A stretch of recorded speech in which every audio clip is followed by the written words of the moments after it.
हम नॉर्मलसी के खिलाफ नहीं हैं, मगर नॉर्मलसी से पहले स्टेटस को होना चाहिए। हमारी जमीन हमें वापस मिलनी चाहिए। We should get our land back. ऐसी कौन सी मजबूरी थी जब एक्साइज चीन का एरिया किसके समय वो चीन ने हथिया लिया? किसकी सरकार थी? कब हिंदू चीनी भाई भाई कहते रहे और पीठ पे छुरा घोंपने का काम किया था? Foreign policy is about managing the external countries. You have given China 44,000 square kilometers of land. On the other side, our ally suddenly decides to impose tariffs on us, 26%, which is going to completely devastate our economy. Doklam की घटना के समय भी मुंह तोड़ जवाब दिया तो भारत की सेना के जवानों ने चीन के सैनिकों को दिया है। प्रधानमंत्री जी स्वयं सीमा पर भी गए, सेना का मनोबल बढ़ाया।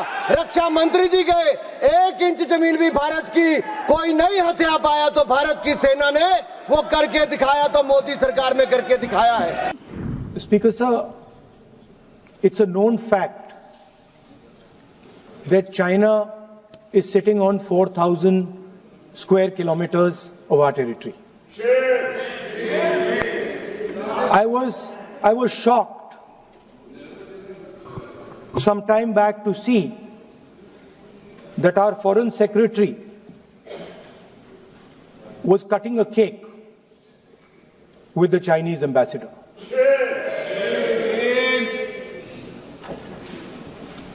The question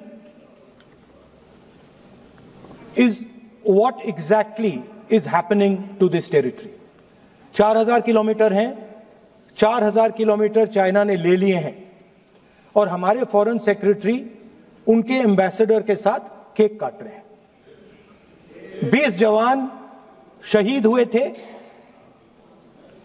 उनकी शहादत की सेलिब्रेशन हो रही है केक काटकर। अब हम नॉर्मलसी के खिलाफ नहीं हैं, मगर नॉर्मलसी से पहले स्टेटस को होना चाहिए। हमारी जमीन हमें वापस मिलनी चाहिए। We should get our land back. It has also come to my notice that the Prime Minister and the President have written to the Chinese. We are not finding out from our own people. It is the Chinese ambassador who is telling the people of India that the Prime Minister of India and the President of India have written to them. Foreign policy is about managing the external countries. You have given China 44,000 square kilometers of land. On the other side, our ally suddenly decides to impose tariffs on us, 26%, which is going to completely devastate our economy. Our auto industry, our pharmaceutical industry, they're all on the line. Agriculture. So I'm wondering, somebody once asked Indira Gandhi ji, in the matter of foreign policy, do you lean left or do you lean right? And Indira Gandhi ji answered, I don't lean left or right, I stand straight. I'm Indian and I stand straight.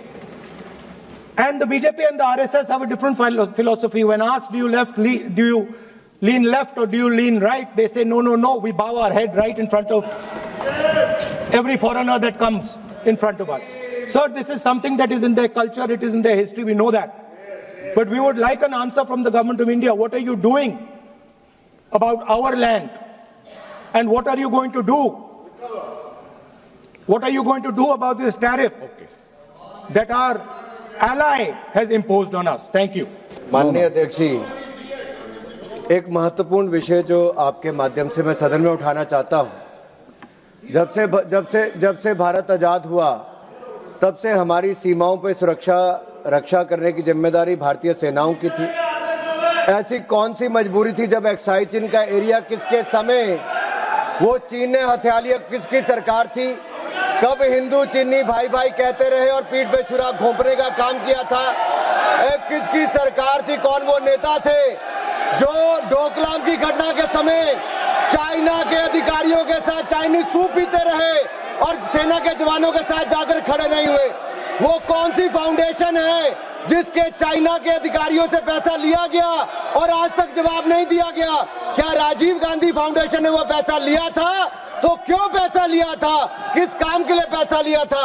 आज मोदी जी की सरकार में हम ये कह सकते हैं, डोकलाम की घटना के समय भी मुंह तोड़ जवाब दिया तो भारत की सेना के जवानों ने चीन के सैनिकों को दिया है।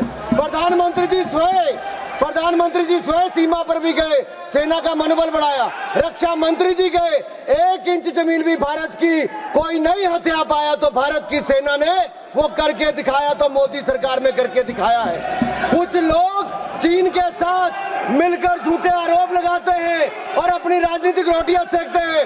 ये केवल राजनीति करते हैं, इनको कुछ नहीं मिलने वाला। इनको जवाब देना होगा कि चाइना से राजीव गांधी फाउंडेशन ने पैसा क्यों लिया था।